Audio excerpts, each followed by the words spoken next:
नमस्कार दोस्तों, स्वागत है A to Z स्टोरीज अद्भुत ऑफिशियल पर। साधु संत फकीर गुरु रहबरों की सदा ही जय जयकार। ध्यान केवल एक विधि नहीं है, ये केवल कोई तकनीक नहीं है। तुम इसे सीख नहीं सकते, ये एक विकास है तुम्हारे संपूर्ण जीवन का, तुम्हारी संपूर्ण जीवनचर्या से। ध्यान कोई ऐसी वस्तु नहीं है जिसे जैसे कि तुम हो उसमें जोड़ा जा सके। इसको तुमसे जोड़ा नहीं जा सकता। यह तुम्हारे पास एक मौलिक रूपांतरण, एक परिवर्तन के माध्यम से आ सकता है। ध्यान को एक तकनीक के रूप में समझा जाता है जिसे किसी व्यक्ति के साथ जोड़ा जा सकता है। मेरे लिए ऐसा नहीं है जैसे कि तुम हो। ध्यान को तुम्हारे साथ जोड़ा नहीं जा सकता। ध्यान एक खिलावट है, ये एक विकास है, और विकास सदा पूर्ण से होता है। ये कुछ और जोड़ना नहीं है, प्रेम की भांति इसको तुम्हारे साथ जोड़ा नहीं जा सकता। ये तुम में से तुम्हारी पूर्णता में हुआ एक विकास है, इसलिए तुम ध्यान की ओर विकसित हो सकते हो। इसलिए पहले व्यक्तित्व की इस समग्र खिलावट को ठीक से समझ लेना चाहिए, अन्यथा कोई व्यक्ति मन की तरकीबों के साथ खेल सकता है, और वे बहुत सारी हैं। कुछ समय के लिए तुम उनके द्वारा मूर्ख बनाए जाते रहोगे, लेकिन केवल इतना ही नहीं कि तुम मूर्ख बनाया जा रहा है तुम्हें। वास्तविक अर्थ में ना केवल तुमको उनसे कुछ मिलेगा नहीं, बल्कि तुम्हारी हानि ही होगी। और ऐसा बहुत से वो जो खुद को संत कहते हैं, ऐसे बहुत से लोग करते हैं, क्योंकि ये दृष्टिकोण ध्यान की एक विधि के रूप में कल्पना करना आधारभूत रूप से गलत है। और जब कोई व्यक्ति मन की तरकीबों के साथ खेलना आरंभ कर देता है तो मन की गुणवत्ता नष्ट होने लगती है। मन जैसा ये ध्यान पूर्ण नहीं है। इसलिए ध्यान के घटित होने से पहले संपूर्ण मन का रूपांतरण होना चाहिए। तब फिर मन जैसा कि ये अभी है क्या है, ये किस भांति कार्य करता है, ये ध्यान के विपरीत कार्य करता है। पहली बात, मन सदा शब्दीकरण करता है, ये शाब्दिक है, और इस शब्दीकरण को विचार प्रक्रिया की भांति समझा जाता है।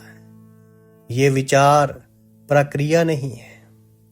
तुम शब्दों को जान सकते हो, तुम भाषा को जान सकते हो, तुम विचार प्रक्रिया की संरचनात्मक धारणा को जान सकते हो, लेकिन ये विचार प्रक्रिया नहीं है, बल्कि इसके विपरीत ये विचार प्रक्रिया से पलायन है। तुम एक फूल देखते हो और तुम इसका शब्दीकरण करते हो। तुम पास से गुजरते हुए किसी व्यक्ति को देखते हो और तुम उसका शब्दीकरण करते हो। प्रत्येक परिस्थिति का शब्दीकरण किया जा सकता है और कर दिया जाता है। मन केवल शब्दीकरण की एक यांत्रिकता बन चुका है। यह प्रत्येक अस्तित्ववान वस्तु को शब्दों में रूपांतरित कर सकता है। हर चीज को लगातार शब्दों में परिवर्तित किया जा रहा है। ये शब्द एक अवरोध निर्मित करते हैं, शब्द कारागृह बन जाते हैं। ये शब्द वस्तुओं का शब्दों में, अस्तित्व का शब्दों में रूपांतरण का ये सतत प्रवाह एक रुकावट है। ध्यान पूर्ण मन के लिए एक बाधा है। इसलिए ध्यान पूर्ण विकास की प्रथम आवश्यकता है। अपने सतत शब्दीकरण का बोध और इसको रोक सकने के योग्य हो जाना।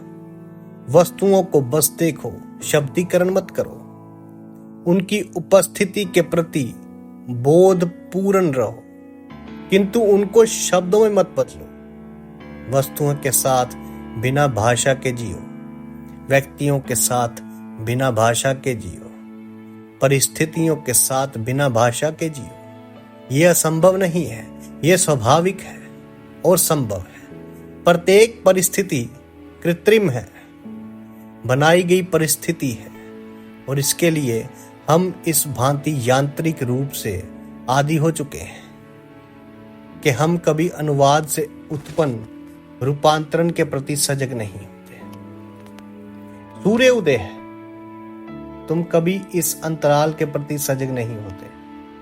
तुम इसे देखते हो, तुम इसको अनुभव करते हो और तुम इसका शब्दीकरण कर देते हो, लेकिन अंतराल को कभी अनुभव नहीं किया जाता।